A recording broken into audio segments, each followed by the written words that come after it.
saw a lot of new faces today. Suzanne?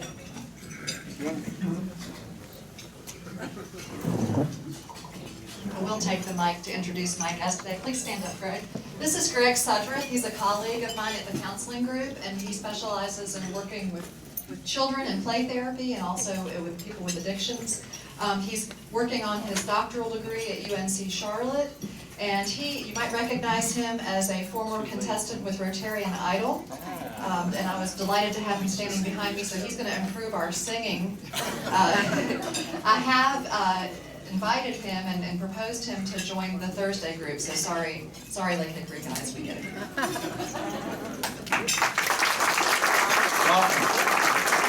Other guests, Suzanne? Yes. Good afternoon. My guest today is Reverend Patrick Campbell, who is the pastor of Church of the Master, United Church of Christ on 29th Avenue Drive Northeast. He's new to Rotary. He's visiting today, and he's thinking about it. So those of us who are looking to sponsor a member, me right here, I claim him already, talk to him and tell him how wonderful it is to be in the fellowship. Thank you. So let's welcome Patrick today. Do we have other guests? No more. All right. We do have a few announcements. Kind of catch up a little bit. I know November 7th, Jeff Mackey, are you going to the District Foundation dinner in Nashville? Peter Nelson's going. Great. I'm not sure anybody from our club is going. Anybody from our club going? Maybe Mark's going. Bill there. Oh, good. And Lynn's going. Terrific. We've got a great event scheduled for November 10th, a tour of Transportation Insights, and Anthony Laxton is heading that up. Anthony's going to tell us a little bit about that. Let me run out here and get with Anthony. Because you're inviting both clubs, Tuesday and Thursday club. It'd be great. Transportation Insights just looks terrific when you drive by there, seeing those cars and that renovation. And really, I can't wait to go. Just small announcements. Open to both clubs. We're going to meet 5:30. Transportation Insight November 10th. Go ahead and write it down. You can bring one guest. Kind of let your clubs know who's going to be attending. That way we kind of have like a cookout, so we know how to do tours. But we love to have everyone there. And I think we're going to be partnering up with Highland Avenue to have kind of a social after the tour. So please sign up, and we'll be glad to have you. Thank you. Sign-ups are at the front desk by Rob Dickerson if you want to sign up. It's a free event. It should be a great time.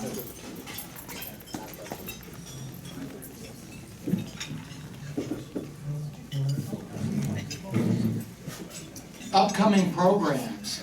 Next week, Corey Tingen has Al Kirshner coming, and he's going to talk about that new health food store that opened, Food Matters. Corey, we appreciate that. Where's Corey? I know I saw her. There she is. We look forward to next week. The week after that, Captain Delaney, who's here. Where's Captain Delaney? She's going to speak to us about the Christmas Bureau. And I know last year when the Christmas Bureau came and gave the presentation, we gave them a check. And she literally cried. She stood there. Those of you who were here, I'm sure you remember, we had tears. And what a great program to donate to. Hope we can do something this year. The week after, on November 19th, we've got Ryan Odom will be here, the men's basketball coach at Lenore Ryan. I think he was here last week. Charles Young brought him as a guest. So the next 3 weeks, I wouldn't miss a meeting. This just looks terrific. We got a lot of great programs coming up. Mark, you had an announcement to make. You wanted to speak for a moment. We'd love you to do that. I think Mark's not here today, Jeff. I'm sorry. No, I just want to thank you guys for inviting us, and it's always fun to get together. And we hope to have some other things coming up during the year that we'll be working on for joint ventures. The only announcement I wanted to make is Lisa Deep Smith asked me to announce to our club that the past President's Council will be meeting after next week's meeting, so after next Tuesday's meeting. Thank you again. Okay. Sorry about that, Jeff. Clarence Pugh, he's going to come on. Here comes Clarence. Sunshine.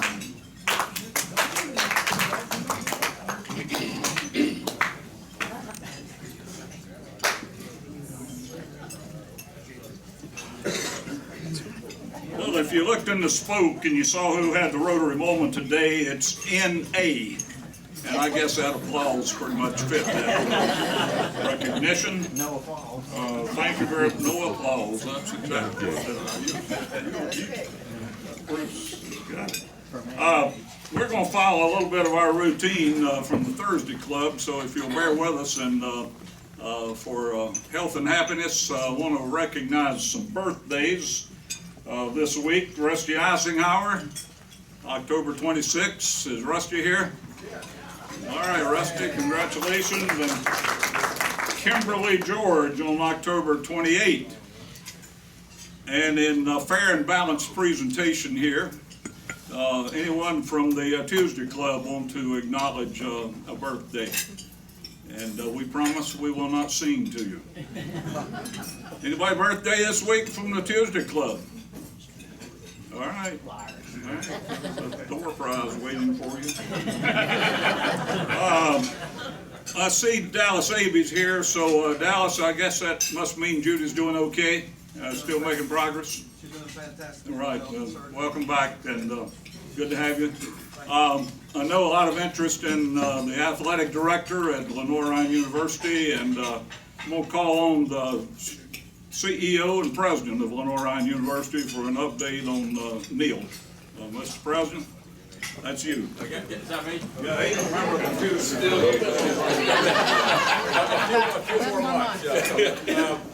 Yeah, thank you for asking, Clarence. And everybody asked about Neil. He's about 6 weeks into this little process here, which has been very interesting and trying for him and, of course, all of his friends, too. But I would say that Neil is, I see him almost every day, and he is progressing continuously. From 1 week to the next, you can always notice very distinctive progress now. He's now been moved to Kingston Manor. He's mostly in a wheelchair.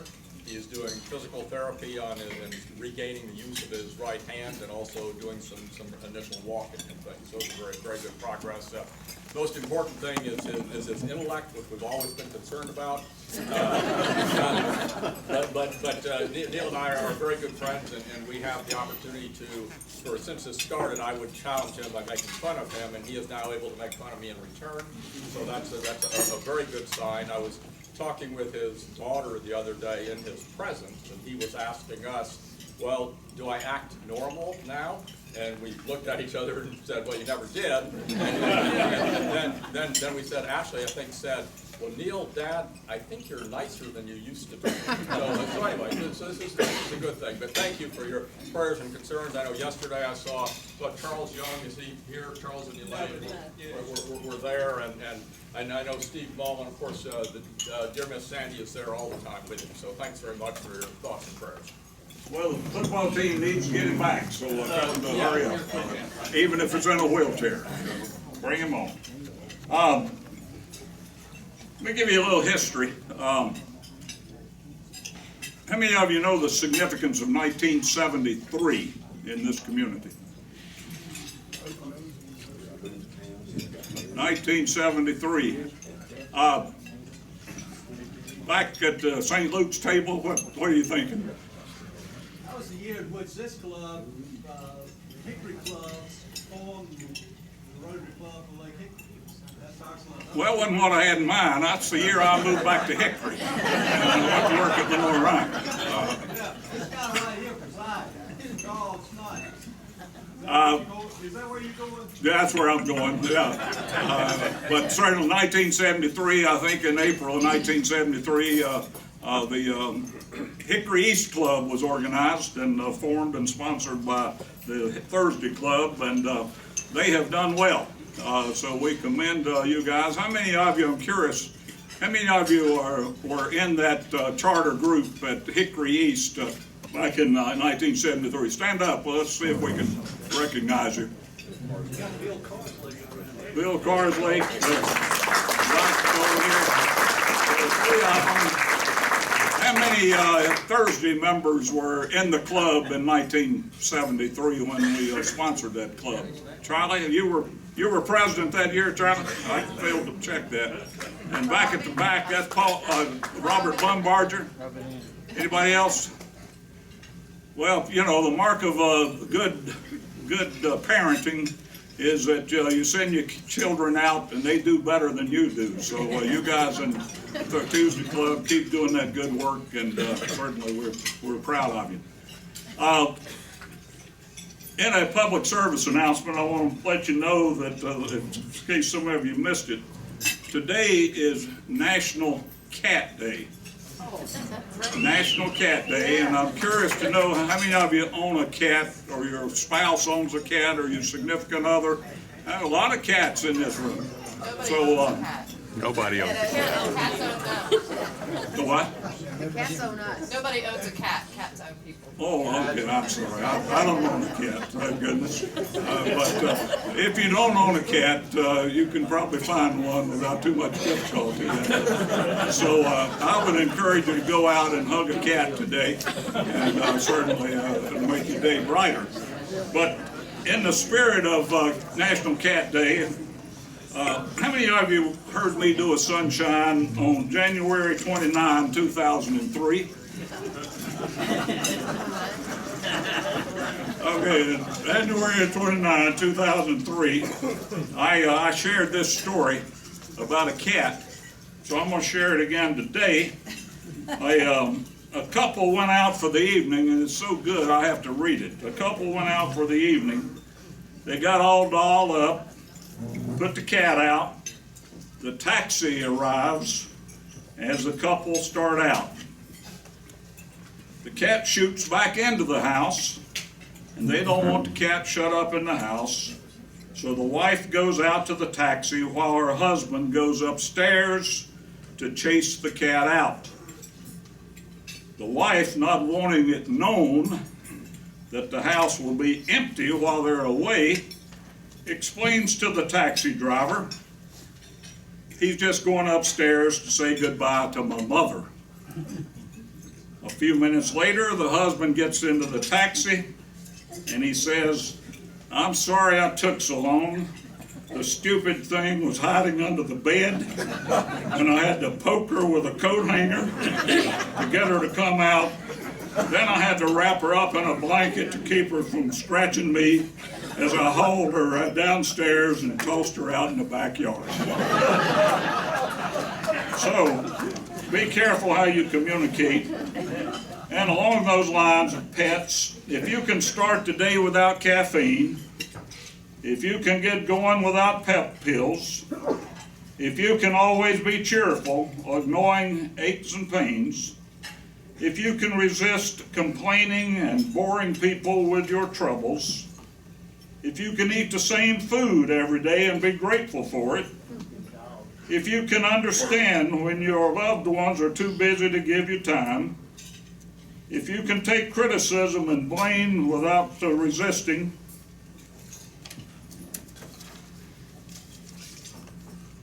bear with me. If you can ignore a friend's intended education without or limited education without correcting him, if you can resist treating a rich friend better than a poor friend, if you can conquer tension without medical help, if you can relax without liquor, if you can sleep without the aid of drugs, if you can do all this, you're probably the family dog. Thank you very much, President Bob.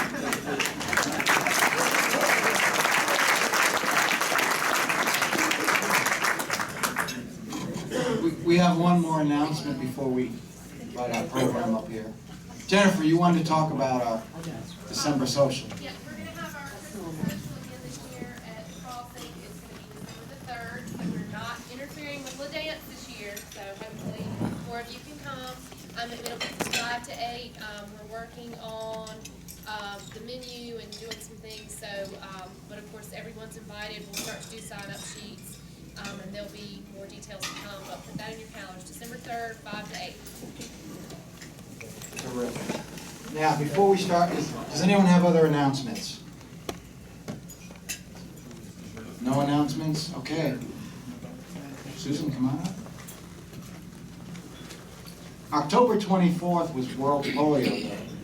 We missed that, but we're celebrating it today, and we have a great program for you. We do. Good afternoon, fellow Rotarians. It is a special day, and I remember years ago when I made a decision to become a Rotarian, one of the reasons why was because I felt like we have the potential to do things, especially what we're going to talk about today, that will change the world forever for all people and make it a better place to live on the earth. And I just want to ask you to do something right now. Everybody raise your right hand. Raise your right hand. Now put your fingers like that. We're that close to eradicating polio. Y'all know that if you read the Rotarian magazine. We're that close. And today we have some special guests. To my left is Kimmy Rogers. She is the past president of Caldwell Rotary Club, the current treasurer of that club. She is the past assistant governor for the district, and she's also currently the area polio representative for District 7670. This is Kimmy Rogers. And to her left is a special guest, Susie, which will be introduced later by, down the road, O'Neill Shelton, who is currently the assistant governor of one of the assistant governors of District 7670. He is from Mars Hill.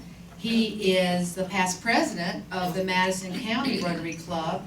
He has also been the polio chair for District 7670 under Frank Dean. And so today he's going to come now and talk to us about what's going on with polio eradication all over the world and Polio Plus in our district. Can you give him a warm welcome now, O'Neill Shelton, Assistant Governor of 7670. Thank you very much. Thanks for having us down in the wonderful Lenore Ryan country, I think this is. We have the president back there. With National Cat Day, I think we're in the wrong place because when Lenore Ryan starts inviting lions down to Hickory, and I brought a catamount from Western Carolina University, this I guess is Cat Day then. So, there you go. Well, Dr. Lunsford would want me to ask you, what was that last score? Sorry about that. I can leave now, right? Anyhow, Susan and I, we've been doing this program across the district. We've been to this club before, and thanks for having us back again.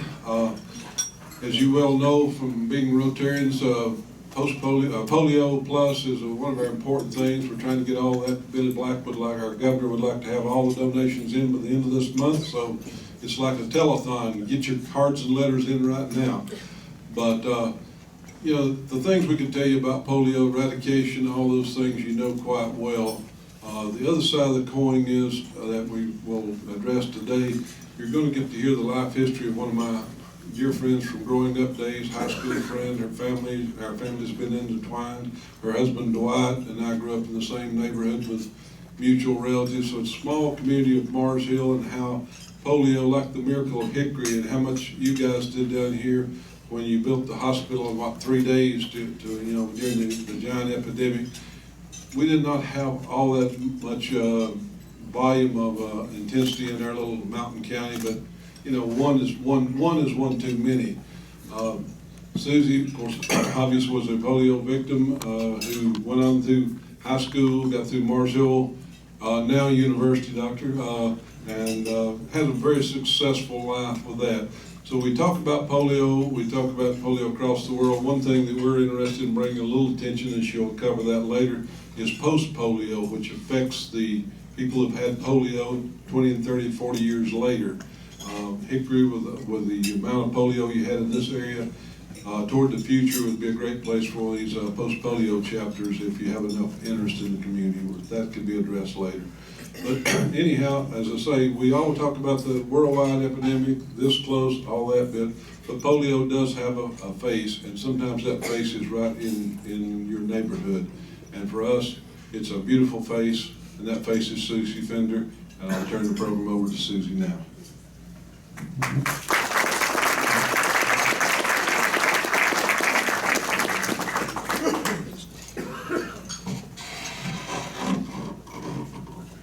Thank you very much. It is an honor to be back here, to be asked to come back again, and it's good to see those who weren't here before.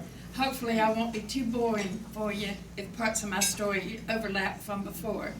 But it's just, you know, it is really good to be here. This is a beautiful place.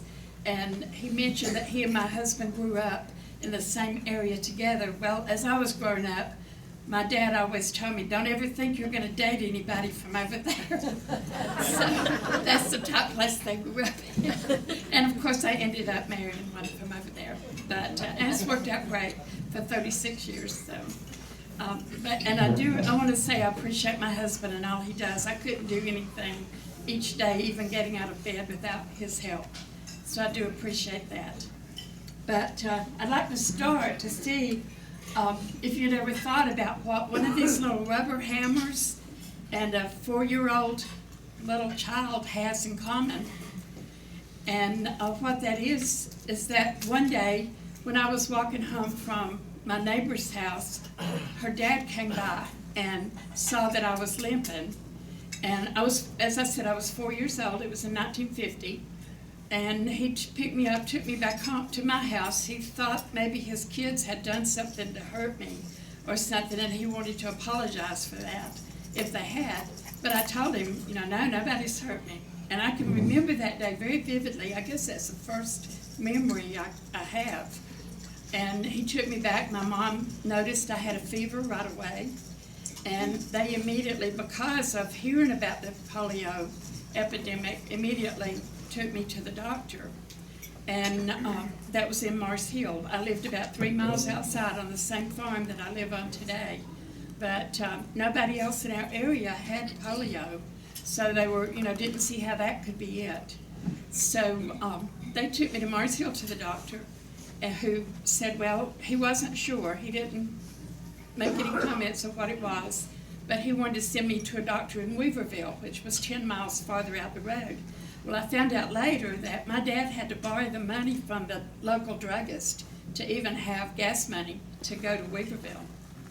And so they took me out to the doctor there, which was in a big 2-story white house in Weaverville.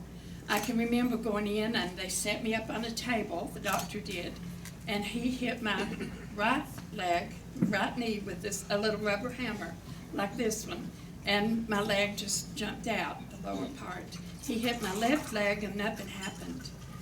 And he did it again. He hit my left knee again and nothing happened. And I can really remember, though it's been a long time ago, I can remember the look that passed between the doctor and my parents. I didn't know what was going on, but I could tell something bad was. And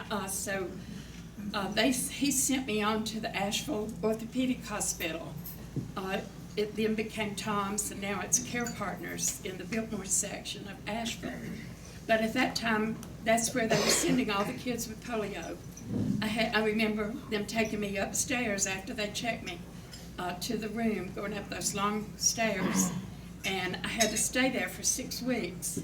Parents could only visit 2 to 4 on Sunday afternoons. So for a 4-year-old who had never been away from home, that was really traumatic. And I don't think I'll ever forget that. I always tried to think of that if my children had to go to the hospital or anything, that somebody needed to be with them all the time. But I stayed there 6 weeks. They sent me home by accident. They had another person by the same name as me, and she was supposed to go home. They sent me home. But because my mom had been in on all my therapies, I'd really listened to the doctors of what all they were doing, the hot baths, and then wrapping me in a wool army blanket. And today, I can't stand wool to touch my body. But she continued doing that at home. And so then when they realized the mistake, they contacted, said I needed to come back. I wasn't ready to come home. But when I got back, she had done so well that I was able to go back home. So I didn't have to stay like some of the other kids. So my mom was always very instrumental in making me able to walk today. I wore a brace on my leg from the time when I was in the orthopedic hospital. This is one of my actual braces. And it was built by W.A. McElduff Company in Asheville that was formed. The company was formed to build these braces and to make what was needed by the polio patients.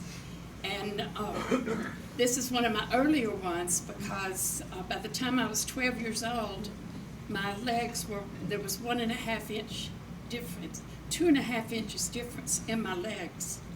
And my left leg was shorter. That's where I had polio on my left ankle. And they had to build this up, that 2.5 inches, so that my legs would be equal and so that I could walk.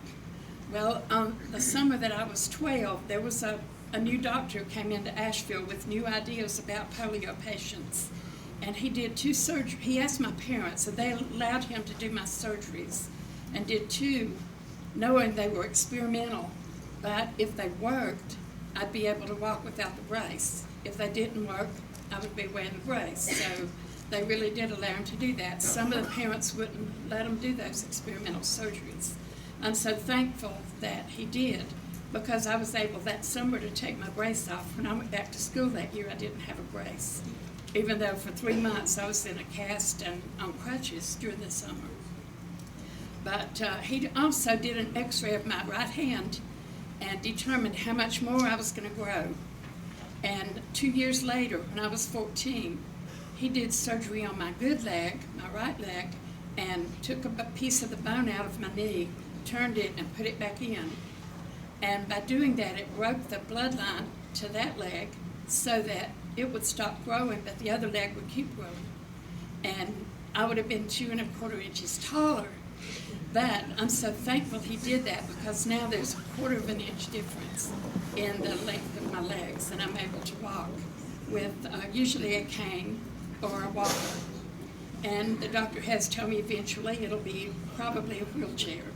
But I'm so thankful for that, because I was able to walk. The only problem I really have, and it's not much of a problem, maybe a little financially, is that I have 2 sizes of feet, so I have to buy 2 pairs of shoes to get 1 pair. But that's nothing if you look at some of the others that are in my post-polio group, which I will speak about in just a minute. But I have a little story O'Neill likes me to tell about my 2 sizes of feet. We live out in the country, and one day and we always just, it's all family, and we trade things back and forth. If we need to borrow something and somebody's not around, we just go get it and take it back. We've just always done that. And one Sunday afternoon, there was a little skiff of snow on the ground. Not much, just enough to cover the ground. And I had to go over to my great aunt's, she was almost 90 years old. We all called her Granny, because she was just, elderly and just a granny to all of us. Well, I knew when I got about halfway over, I thought, this is the time they take their Sunday afternoon nap. So I knew I couldn't wake them up. I just went into the basement and got whatever implement I needed and went back home. And knowing I could talk to them when I took it back. Well, I hadn't been there long when the phone rang, and it was Granny on the phone, and she said, honey, she said, what did you need when you came over to the house? Did you get it? And I said, well, actually, I did. I said, but how did you know I was there? I was trying to be real quiet, because I thought I was in trouble because I had woke him up, maybe. She said, oh, she said, I knew you'd been over here because the tracks in the snow, there was a big foot and a little foot. So I knew right then I have to stay on the straight and narrow. But I just, I think that I always think of that lovingly when I think of her on that. But I was able to finish college, finish high school, finish college, got married. I have 2 children and a stepson, and just have, a normal life. The only restriction I had at school was I wasn't able to play basketball. I wanted to, but the doctor said if I went up for a rebound and came back down and someone stepped on my heel, that it could tear loose everything he had done.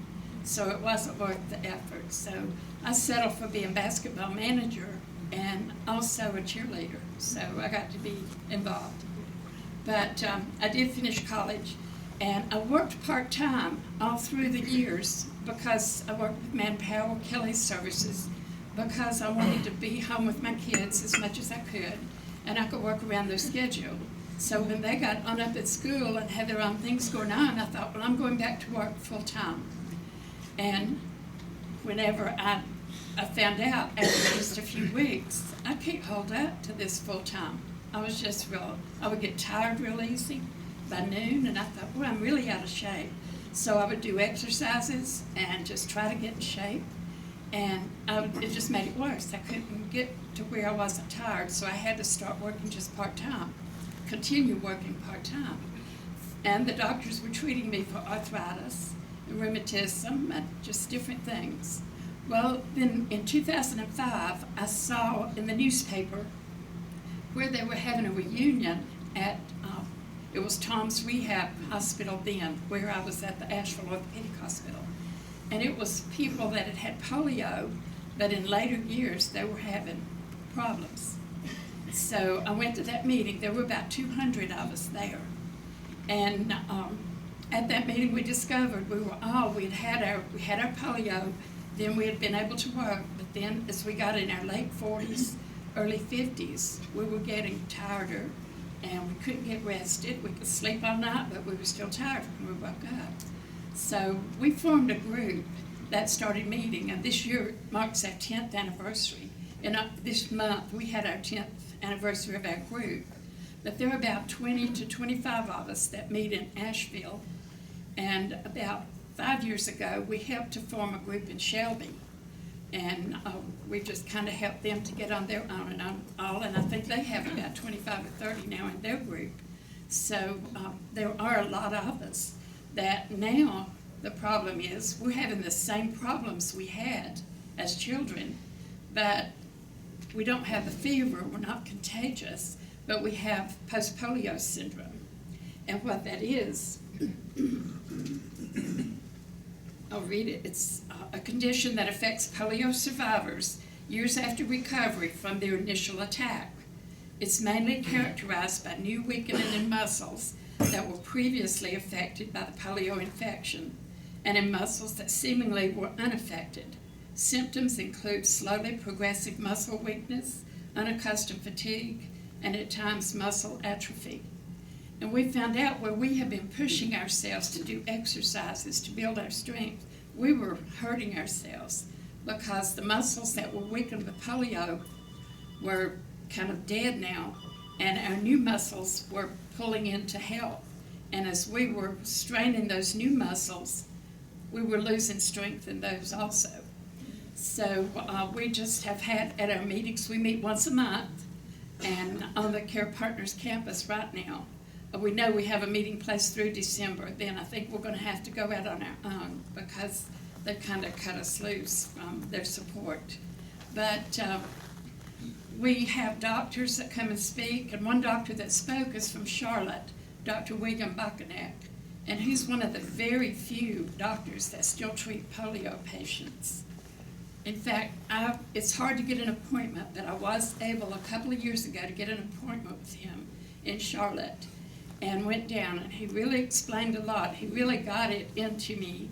Stop doing the treadmill. Stop doing all this exercise and don't walk. Well, you know, how do you exercise? There's really no way that we can exercise. If we can find a pool with very warm, it has to be at least 90 degrees. Then we can swim or we can do exercises. But everything else is going to affect our muscles and it'll weaken them. So he's the one also, he said, he wrote up a prescription or told me I needed to get a cane. I need to use it at all times. And I always have it with me, but today I left it in my car at Marcel. So my husband's been my cane today, kind of let me hold on to him. But he also told me to get a walker, one of the kind that has a seat. He said if I was ever standing in a line that I need to be able to sit down after a few minutes, not to stand for very long at a time. And he said, I'm going to write here, you're eventually going to have to get a wheelchair, because he said, I hate to tell you, but it's going to happen, that I will be. And I knew a lot in my group are in wheelchairs, my post-polio group. He also said, because Medicare will pay right now, I'm going to write a prescription for a motorized wheelchair, because eventually I probably will need it too. So I did go ahead and get it. But I haven't had to use that. If I go in a store where there's going to be a lot of walking, I will have to use the wheelchair. But I'm still kind of stubborn. If I can get by with my walker, I'd use it. Because I can sit down if I need to. And it is on wheels, so I could be pushed around a little bit, even though they don't recommend you do that. But basically, it's just a matter of dealing now with the symptoms of polio and what's called post-polio syndrome. And if you know anyone that had polio that may have some of these same symptoms, refer them to me. I'll be glad to help them out, answer questions. Or our group meets every second Saturday from 1 to 3. And right now it is on the Care Partners campus in Asheville. They can tell anybody, they can call there and find out. But there is a group in Shelby, and there was a group in Winston-Salem, but they recently closed because there just wasn't enough people coming then. Some of the people had died, some had moved away. And so it is important, though, that anyone that's had polio gets together with a group and has that support, because we can support each other. If one of us finds a new treatment that works, we can share it, and then it helps us all. We have speakers that are physical therapists, and we've had some speakers that are writers or authors of books. One person is from here in the Hickory area, Joyce Hostetter. She spoke to our group, and I shared this before. She wrote the books Blue and Comfort, which is a follow-up to the book Blue. But this could almost be my story. It's almost exactly the same thing I went through. And she did share with us twice. And then we have another girl that's in our group, Deborah Lloyd. She wrote Believe and It's True. And a lot of the things we have to ingrain in ourselves is we have to believe we can keep going. That it would be easy to not get up in the morning, just stay in bed. But we know we have to keep getting up. I just always feel like that one morning I'm too tired to get out of bed. It might be the last time I would get out of bed. So I push myself no matter how I'm feeling. I get up of a morning, but I have to sit in my chair for a little while and drink that cup of coffee and get, just kind of get my bearings a little bit. But there are just ways, that we can work around and do that. But we do have a good group that meets. And if you all have the January 2014 Rotary magazine, there was an article about a man from Wisconsin. And it tells the story also. His story could be my story about having post-polio syndrome. So that's a really good one. If you haven't read it, to go back and check. It is January 2014. And I have a picture here of that group that meets in Asheville. I don't know if you can see it back there, but I'll leave it up here. But we do have a really active group, and we stay in contact even from month to month in between our meetings. We're always in contact by email or Facebook or something, or if we hear of something new that works. So I will end, though, with a story that I'll read this also because I don't want to leave out any of it. And some of you may have heard it before, but this is important to me. In fact, it was on Facebook this week again, this same story. A farmer had some puppies he needed to sell. He painted a sign advertising the 4 pups and set about nailing it to a fence post on the edge of his yard. As he was driving the last nail, he felt a tug at his overalls. He looked down into the eyes of a little boy. "Mister," he said, "I want to buy one of your puppies." "Well," said the farmer as he rubbed the sweat off the back of his neck, "these puppies come from fine parents and cost a good deal of money." The boy dropped his head for a moment, then reaching deep into his pocket, he pulled out a handful of change and held it up to the farmer. "I've got 39 cents. Is that enough for a look?" "Sure," said the farmer, and with that he let out a whistle. "Here, Dolly," he cried. He called out. So out of the doghouse and down the ramp came Dolly, followed by 4 little balls of fur. They just rolled around and ran over to the fence where he was. The little boy had his face pressed up against the fence. His eyes were dancing with delight as the dogs made their way to the fence. He noticed something else was stirring in the doghouse. Slowly, another little ball of fur appeared, this one noticeably smaller. Down the ramp it slid. Then, in a somewhat awkward manner, the little pup began hobbling toward the others, doing its best to catch up. "I want that one," the little boy said, pointing to the runt. The farmer knelt down at the boy's side and said, "Son, you don't want that puppy. He'll never be able to run and play with you like the other dogs would." With that, the little boy stepped back from the fence. He reached down, began rolling up one leg of his trousers. In doing so, he revealed a steel brace running down both sides of his leg and attaching itself to a specially made shoe. Looking back up at the farmer, he said, "You see, sir, I don't run too well myself, and he'll need someone who understands." With tears in his eyes, the farmer reached down, picked up the little pup. Holding it carefully, he reached it to the little boy. "How much?" asked the little boy. "No charge," answered the farmer. "There's no charge for love. The world is full of people who need someone to understand." And that's where I want to end. I just want to thank you all, Rotary members, for understanding and for all you're doing with the polio eradication program. And I'm hoping that after all of the polio is eradicated in the world, that maybe something can be worked toward all of us with post-polio, because all these people over the world that have had polio at some time or another are probably going to be affected with post-polio syndrome. So thank you so much for understanding.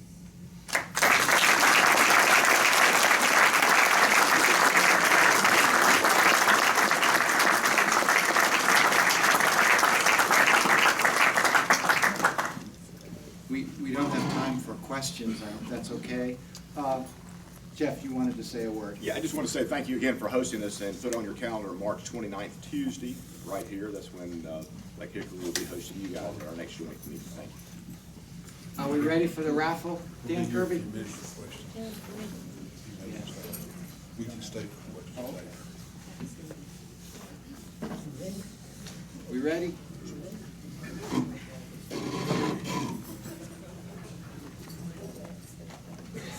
We have 42 cards. We took in $75 today, and we have a total of $605.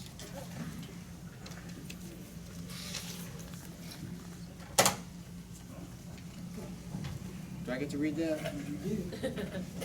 The winning number is 323944. 323944. Here we are. Mike Thomas. If your preacher's calling for an audit, you got a problem. I won't forget.